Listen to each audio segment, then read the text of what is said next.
الأشخاص المحبوبين واللي بيتمتعوا بسمعة طيبة بيكون ليهم الحظ الأوفر في كسب حب الناس وتكوين الصداقات، وكمان بيكونوا مركز الاهتمام في أي تجمع نظرا لكلامهم الحلو وطيبة قلبهم. لو بتحاول تبقى واحد منهم الفيديو ده علشانك.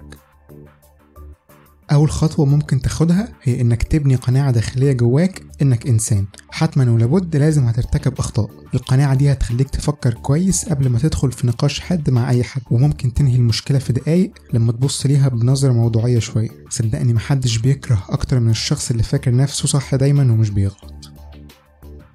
مفيش بني آدم فينا خالي من العيوب، لكن في بشر قادرين انهم يحسنوا من نفسهم بدرجة كبيرة جدا. عشان كده لازم تبقى على دراية قوية بالعيوب اللي فيك، سواء لاحظتها بنفسك او ساعدتك بعض الانتقادات في انك تكتشفها، وابدأ ركز جدا عليها في المواقف اللي بتعملها فيها. ممكن ما تنجحش في تغييرها مباشرة، لكن مع المثابرة هتلاحظ اختفائها من حياتك تماما. عود نفسك على إسعاد نفسك بنفسك دون الحاجة للآخرين في عمل ده. ممكن ناس تشوف الموضوع غريب، لكن علماء الاجتماع بيشوفوا إن الشخص اللي بيربط سعادته بناس تانيين بيكون كده بيحملهم بشكل أو بآخر عبء ممكن يكونوا مش مستعدين يتحملوه. كلما قل اعتمادك على الناس هتلاحظ التفافهم حواليك أكتر باعتبارك مصدر قوة ليهم.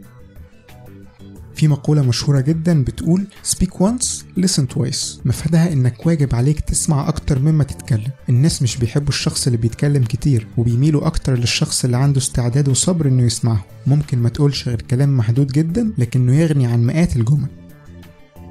حط حدود واضحة وصريحة لنفسك ولطريقة تعامل الناس معاك من بدايات التعارف. يمكن تفتكر ان ده هينفر الناس منك، لكن على العكس ده بيرسم صورة انك شخص متزن وعندك كاريزما. كمان بيجنبك اي تجاوزات من اي شخص ممكن تسبب اضطرابات في علاقتكم. واحدة من النصايح اللي بينصحوها العلماء هي انك تفكر كويس جدا قبل ما تخرج اي كلمة سيئة او انتقاد، بس ما تفكرش اطلاقا قبل اي كلمة حلوة او مجاملة. التفكير في الانتقادات هيخليك تقدمه بصورة احسن ما تجرحش الشخص اللي قدامك، لكن التفكير في المجاملات الاول ممكن يخليك تتراجع عنها لو الخجل سيطر عليك. استخدام لغة الجسد بصورة سليمة كفيل انه يدي انطباع للاشخاص اللي قاعدين معاك انك واثق جدا في نفسك وانك على قدر عالي من الذكاء الاجتماعي. هتلاقي على القناة فيديو تعلم لغة الجسد بطريقة صحيحة، ممكن تتفرج عليه لو لسه مشوفتهوش.